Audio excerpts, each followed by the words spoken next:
British Prime Minister Boris Johnson is facing calls to resign after he attended an unlawful party in the middle of a lockdown. CBS News contributor Simon Bates has more in this week's London Calling. And as a reminder, Simon's opinions are his own and don't necessarily reflect those of CBS News. How many parties does it take to trigger a resignation? Here in Britain, we could be about to find out. This picture was leaked before Christmas. It shows Prime Minister Boris Johnson and colleagues enjoying cheese and wine at a party in the Downing Street garden after work on May the 15th, 2020. But there's a problem. The party was entirely illegal. We were in lockdown and we could only socialise with one adult, at least 2 yards apart.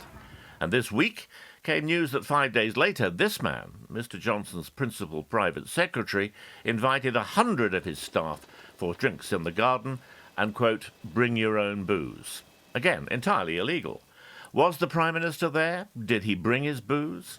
Ironically, the next evening, Mr. Johnson was seen at the front of Downing Street showing his appreciation for healthcare workers, the very people the restrictions were there to protect.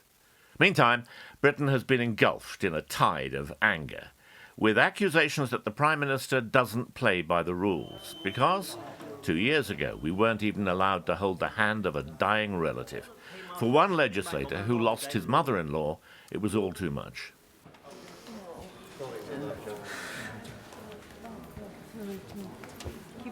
Will the Paymaster General complete disclosure? Tell me will the police service to other tenant officers? It's this toxic combination of devastation and bitterness that now threatens Mr. Johnson. I have a feeling that he may have pushed his luck once too often. That drinks party didn't just twist the rules, it snapped them. And this was at a time when the virus had put nearly 10,000 people into hospital. So today in Parliament, a rare event. A prime ministerial apology. Mr. Speaker, I want to apologise. I know that millions of people across this country have made extraordinary sacrifices over the last 18 months. I know the anguish that they have been through, unable to mourn their relatives, unable to live their lives as they want or to do the things they love.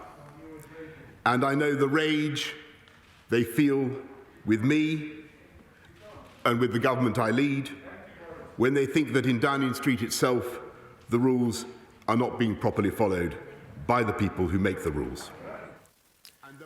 The leader of the opposition smelt blood. He's finally been forced to admit what everyone knew, that when the whole country was locked down, he was hosting boozy parties in Downing Street. Yes. Is he now going to do the decent thing and resign? Mr. Johnson is now losing support in his own party. Snap opinion polls show a majority of voters want the Prime Minister to resign. He's been in deep trouble before, and he's always managed to walk away unscathed. But how on earth is he going to get out of this one? That's London Calling for today. This is Simon Bates for CBS News in Devon.